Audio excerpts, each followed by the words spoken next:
మరణం ఆ ప్రయాణానికి నాంది మాత్రమే అని, ఆ గమ్యం వైపు వేసే మొదటి అడుగని తెలియలేదు. తన కోసం దేవతలకి అసురులకి మధ్య జరిగిన ఆ యోగిని ప్రయాణంలో రెండో అధ్యాయమని తెలియలేదు. తప్పుకో విశ్వాసురా, బాహుబలికి శిక్ష తప్పదు. సోదరా ఇంద్ర, నీకు బాహుబలి కావాలంటే నన్ను గెలిచి తీసుకో.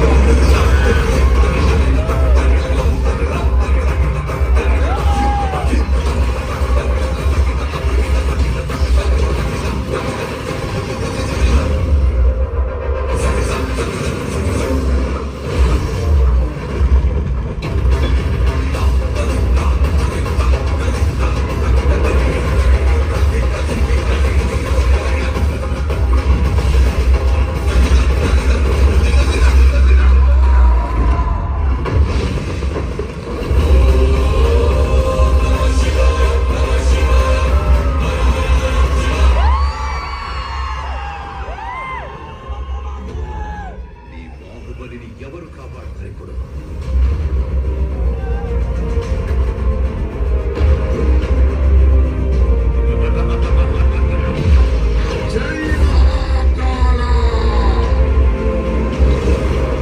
కానీ అదే ప్రశ్న ఇంద్ర, ఇప్పుడు ఎవరు కాపాడతారా?